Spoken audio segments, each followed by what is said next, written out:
The deeper we went into Donegal, the less Ireland started to feel like Ireland.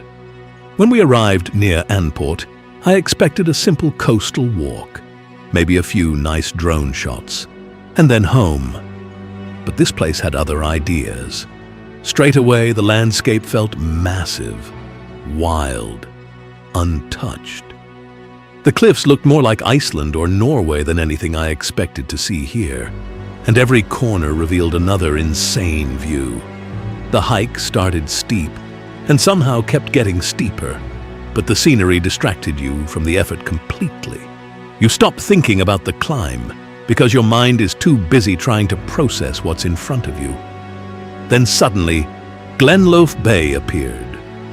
And honestly, that moment blew my mind. Huge cliffs dropping into crystal-clear Atlantic water, sharp rock formations rising from the sea like giant stone guardians. The water below glowed turquoise beneath dark ancient cliffs, completely untouched, completely silent. There are no roads leading down there, no crowds, no tourist shops. You either walk or you never see it. And maybe that's why places like this still feel magical. You can actually climb down to the rocky beach below. But the final section becomes dangerous. So instead of chasing risk for one shot, we stayed at the top longer and simply absorbed the place, watching the waves crash below, watching sunlight hit the water, watching those giant cliffs disappear into the Atlantic.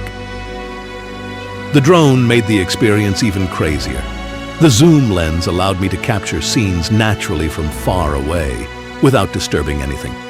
Everything stayed wild, exactly as it was. And the deeper we explored, the more I realized a few hours here is nowhere near enough. There are hidden beaches, ridges, valleys, and cliffs stretching far beyond what we could reach in one trip. This coastline feels endless. Old Irish legends once described the western edge of Ireland as the place where the known world ended.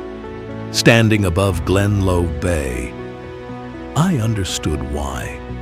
Because places like this don't feel normal. They feel ancient, like the land existed long before us, and will still stand long after we're gone. Eventually, reality caught up with us. No hotel booked, no sunset planned, a long drive home waiting ahead, and honestly, leaving hurt a little, because I already knew this wasn't the kind of place you visit once. Donegal has that effect on people.